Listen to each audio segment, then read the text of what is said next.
Halo pemirsa, Anda kembali menyaksikan Sinpo Dunia dengan sejumlah berita pilihan dari mancanegara. Bersama saya Ayu Pratiwi, inilah Sinpo Dunia selengkapnya.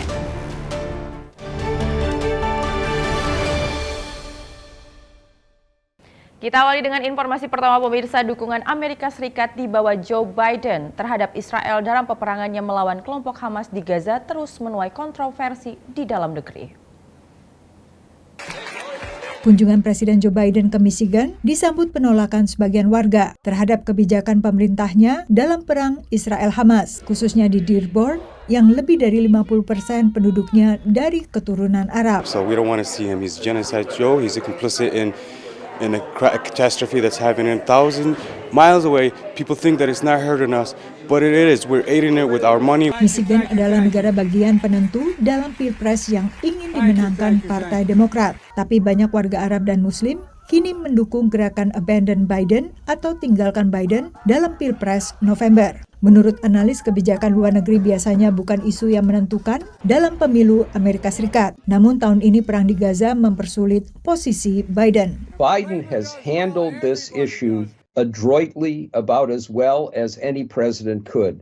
He understood early on that by hugging Netanyahu close, he could keep some of the worst things from happening in Gaza, but he's now getting very close to pushing Bibi aside.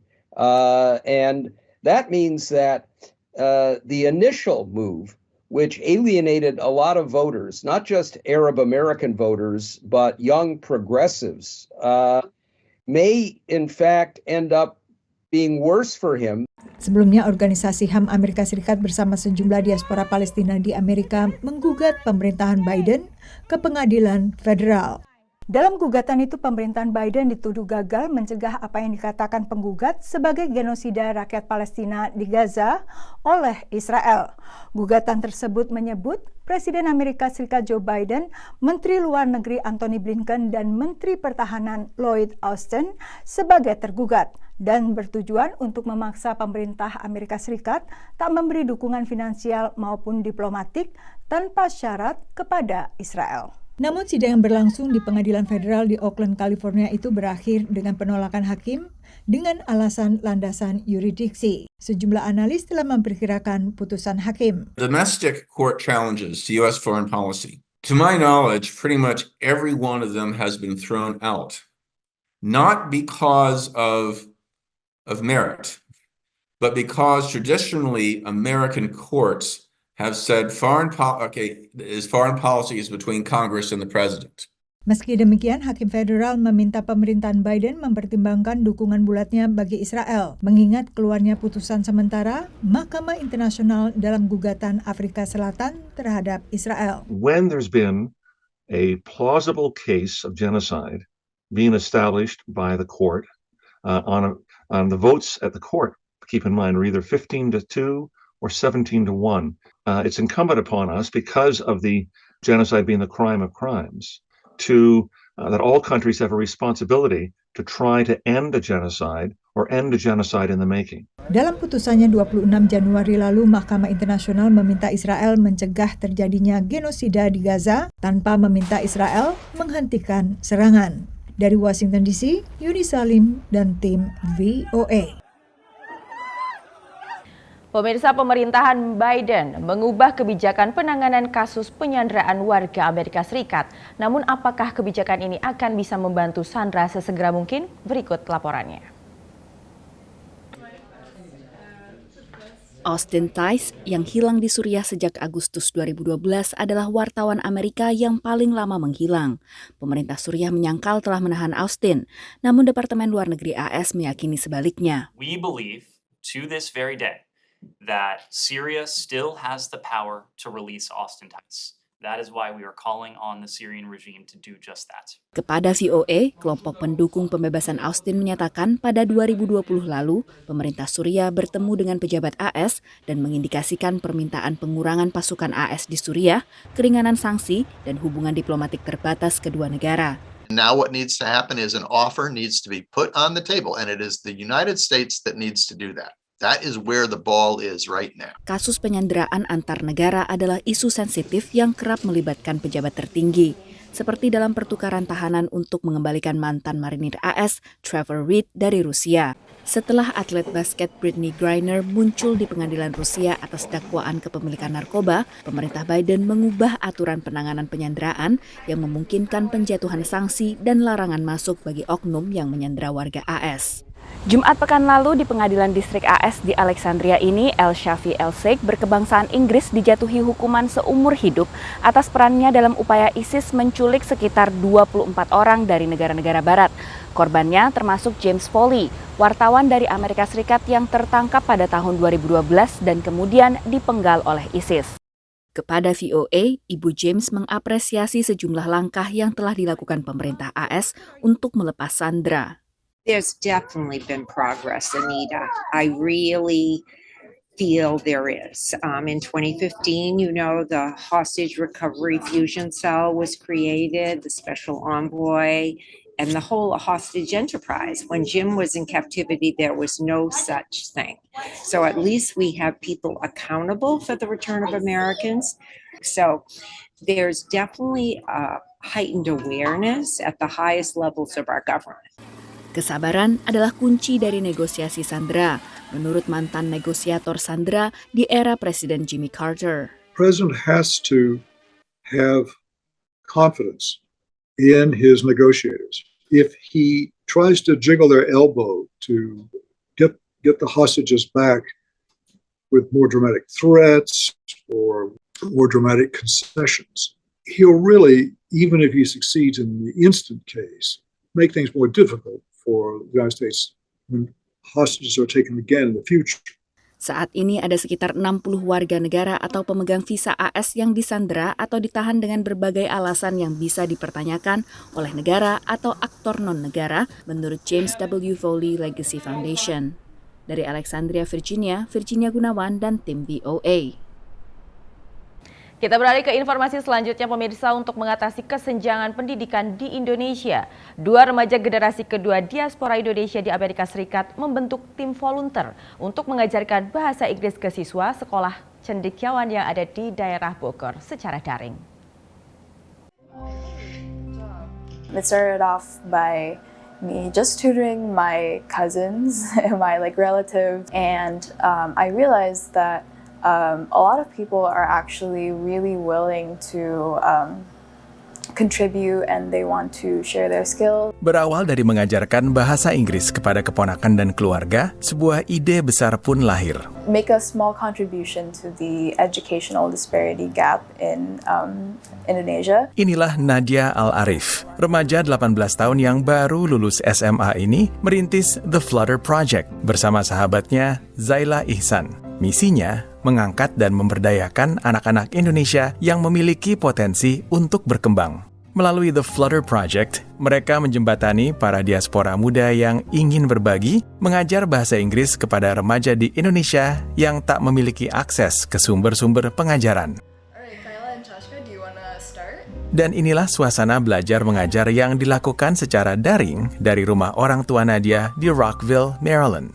Bekerja sama dengan Yayasan Badan Amil Zakat Nasional atau Basnas, mereka mengajar murid sekolah Cendikia Basnas di Bogor, sebuah pesantren untuk siswa berbakat. Azma Zubir adalah salah satu dari 60 pengajar di The Flutter Project. Menurut mahasiswa tingkat 3 ini, menjadi bagian dalam proses hidup siswa yang mencoba menguasai bahasa Inggris memberinya kepuasan. Saya dulu juga pindahan dari Indonesia dan pas dari Indonesia, pas ke sini juga kebetulan juga belum bisa bahasa Inggris sama sekali. Jadi kayak ya udahlah coba dulu buat ngajarin teman-teman di Indonesia gitu. Supaya nanti kalau misalnya ada opportunity untuk mereka, jadi mereka nggak harus ngadepin sesuatu yang kayak Asma pas di sini belum bisa apa-apa gitu.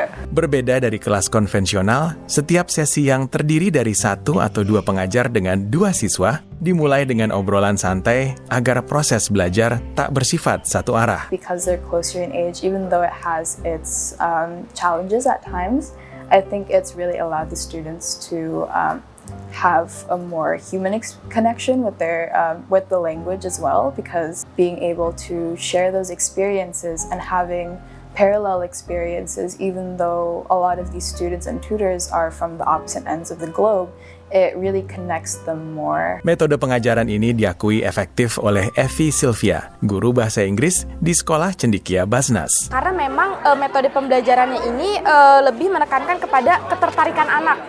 Jadi memang sesuatu yang ditertarik oleh anak itu memang itu sangat berpengaruh sekali dalam proses pembelajarannya. Karena ini memang pembelajarannya itu lintas teman sebaya lintas benua. Hasilnya tak hanya peningkatan kemampuan berbahasa Inggris. Salah satu siswa, Sabil Akmal Muzaki, kini juga mulai mengajar kepada teman-temannya. Tapi alhamdulillah setelah mengikuti kegiatan Flutter Project ini, jadi saya jadi bisa lebih bercakap bahasa Inggris secara langsung, dan saya juga bisa mendapatkan kepercayaan diri untuk bisa berbicara bahasa Inggris. Inisiatif The Flutter Project amat diapresiasi oleh Ahmad Kamaludin, Kepala Sekolah Cendekia Basnas. Di saat mereka sedang sibuk belajar ya di negara maju ya, yang sangat sibuk sekali, masih ingat dengan negara mereka ya, dengan apa kontribusi yang bisa disumbangkan. Inisiasi dan ide dan kepedulian anak-anak ini, selalu anak muda jarang yang bisanya di usia mereka masih ingat kontribusi untuk negara. Dan seperti kupu-kupu, para remaja diaspora Indonesia ini akan terus mengepakkan sayapnya melintasi batas negara, memberi manfaat kepada semakin banyak siswa melalui The Flutter Project. Dari Rockville, Maryland dan Jakarta, Ahadian Utama, Aryono Arifin, Nia Iman Santoso, VOA. Pemirsa, dua pengelana asal Amerika Serikat dan juga Inggris mengendarai sepeda motor ke jantung Ukraina yang saat ini sedang dilanda perang dengan Rusia. Penjelajahan sebanyak 7.000 km ini mereka sebut sebagai perjalanan kemanusiaan untuk membangkitkan kesadaran dan juga menggalang dana bagi anak-anak korban perang.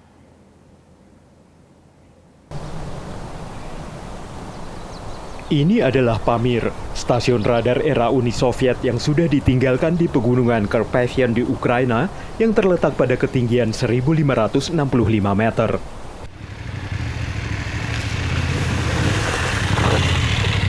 Pelancong dan reporter Neil Bailey dan fotografer Kieran Radley menyusuri jalan pegunungan yang menantang sepanjang 15 km untuk melihat instalasi era Perang Dingin ini.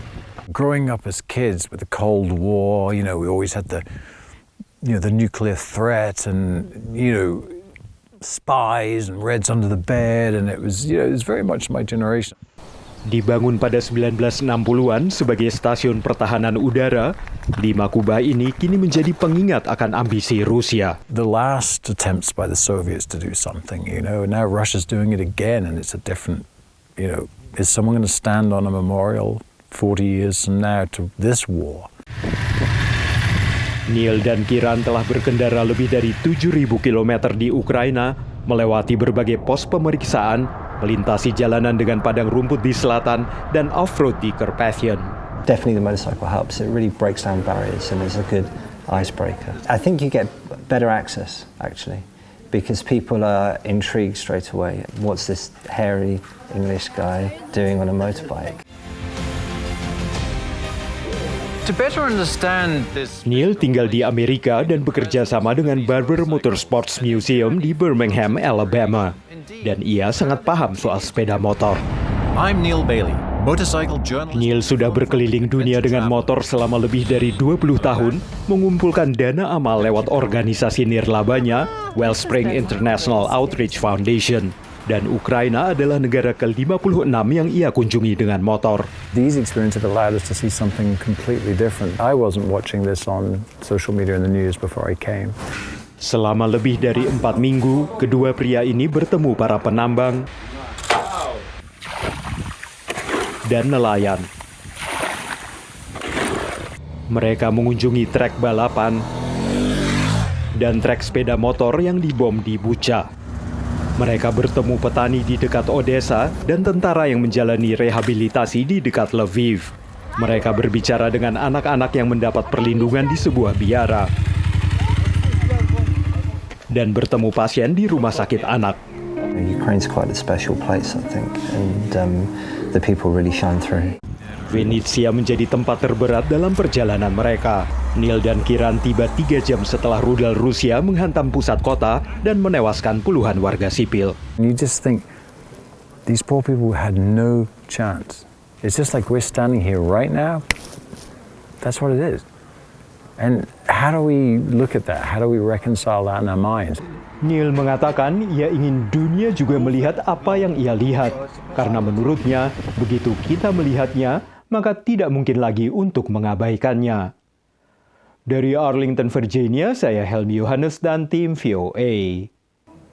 Terima kasih Anda masih bersama kami dalam Sinpo Dunia. Pemirsa, Amerika Serikat melakukan pengembangan teknologi perangkat lunak untuk mendeteksi senjata api dengan memanfaatkan sistem kamera pemantau yang sudah ada.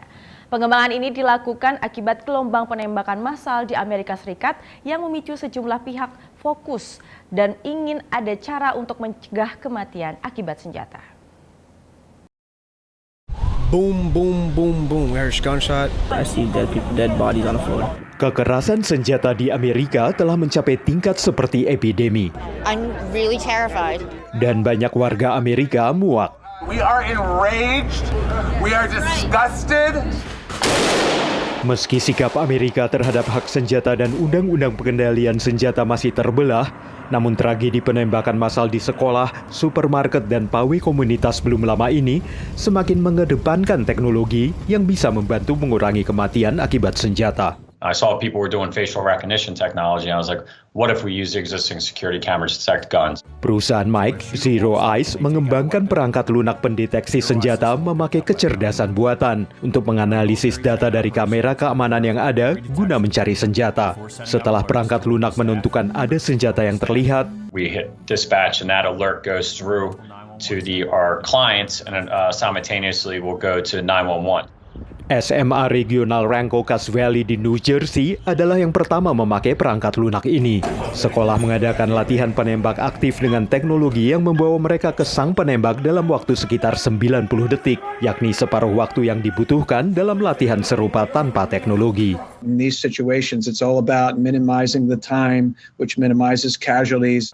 Untuk venue yang besar, ada yang beralih ke gerbang buatan Evolve Technology yang memakai pemindai dengan sensor gelombang milimeter dan teknologi lain yang bisa mendeteksi senjata dan senjata lainnya dengan cepat. We use advanced technology like artificial intelligence to find and discriminate between a phone and a firearm, for example. Ada lebih dari 300 penembakan massal di Amerika sepanjang tahun ini.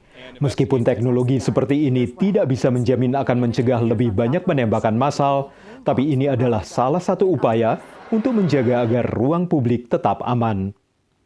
Dari Arlington, Virginia, saya Helmi Yohanes dan tim VOA. Sejumlah negara bagian Amerika Serikat melaporkan kasus baru penularan flu burung.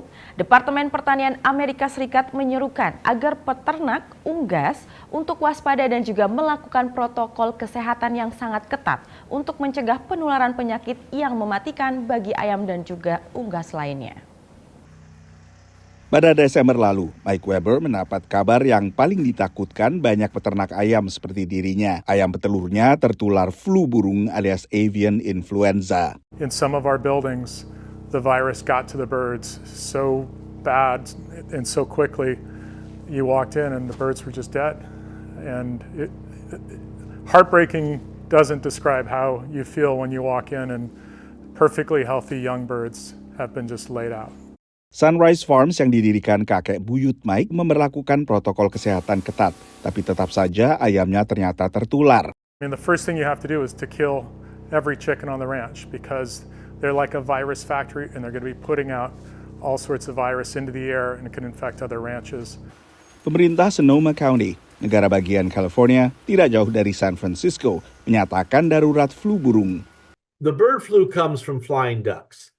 The duck season is now. They're flying through California, and that's where we get this strain of bird flu. It's from them. For our county, this is unbelievable what's just happened. The town that we live in, Petaluma, is known as the egg basket of the world. It's devastating to see that egg basket go up in flames. Perebakan flu burung juga membuat cemas pemilik peternak kecil-kecilan seperti Marie Peterson juga di Petaluma. I'm very concerned because this avian flu is transmitted by wild birds, and there's no way I can stop the wild birds from coming through and leaving the disease behind. So, yeah, it's a very real possibility that my flock could get infected. Menurut Departemen Pertanian AS, flu burung telah menyebar di 40 peternakan komersial dan 20-an peternakan rumahan di California bagian utara dan tengah. It's extremely serious. The avian flu is one of the worst things that has come down the road lately because it's so contagious that if your flock has any cases of it, you have to destroy the whole flock. Flu burung telah lama menjadi ancaman, tapi pada 2022 terjadi perbakan parah, menyebabkan dimusnahkannya hampir 82 juta unggas, kebanyakan ayam petelur, di 47 negara bagian AS. Dampak utama dari perbakan flu burung pada 2022 yang masih diingat oleh banyak konsumen di Amerika Serikat adalah lonjakan harga telur, memasuki pergantian 2022 ke 2023.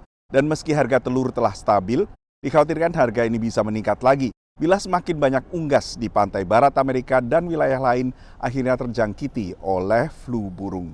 Dari Washington DC, saya Nova Purwadi dan tim VOA.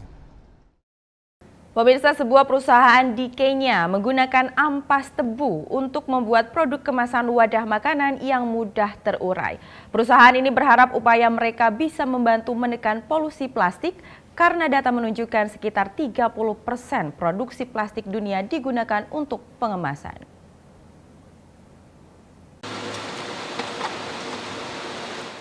Di sebuah kawasan industri di pinggiran kota Thika, Kenya Tengah, Anita Shah mengawasi pembuatan wadah kemasan makanan yang mudah terurai.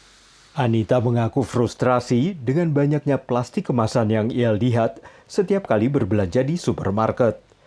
Tahun 2011, Anita yang adalah ekonom pembangunan ini meninggalkan karir internasionalnya selama 2 dekade dan pulang untuk mendirikan Green Stem Products, perusahaan yang membuat produk kemasan kompos yang bebas bahan kimia beracun dari limbah pertanian.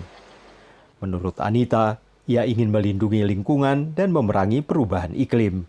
Essentially, we want to do is eliminate plastic from the food system where possible, so that the question of production of plastics and the fossil fuels used in the production of plastics and the CO2 emissions that result from the manufacturing process of plastic and the burning of it and disposal in landfill is eliminated.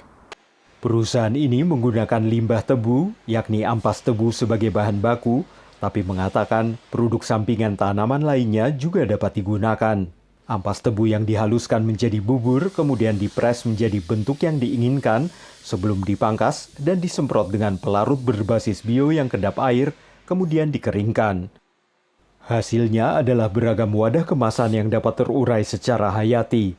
Dan menurut David Wangi, seorang operator mesin di Green Stem Products, ini adalah alternatif yang baik bagi plastik. Even in my home right now, I don't like plastic because when you follow up with the plastic, what you get after disposing this plastic to the environment, it's not good. Yeah, but what we are making now, even if we just grow it to the farm, it will lot after some months. Menurut PBB, dunia memproduksi sekitar 430 juta ton plastik setiap tahun, tapi kurang dari 9% yang didaur ulang. Negara-negara Afrika sangat rentan terhadap dampak negatif polusi plastik karena sektor daur ulang di benua ini baru dimulai. Menurut para ahli, inovator seperti Green Stem dapat memainkan peran penting di masa depan. Innovation and technology-led innovation is really, I would say, the main thing to unlock how the 21st century will disrupt the 20th century businesses and end up with a much cleaner planet and even more jobs as well. Green Stem mengatakan saat ini mereka memproduksi 100.000 lembar produk kemasan per bulan dan sedang memasang mesin baru yang akan meningkatkan jumlah produksi menjadi 2,4 juta lembar per bulan. Menurut Anita, harga produk Green Stem sedikit lebih mahal dibanding alternatif plastik. Tapi itu hanya sekitar 50% dibandingkan dengan harga produk serupa versi impor. Dari Arlington, Virginia, saya Helmi Yohanes dan tim VOA.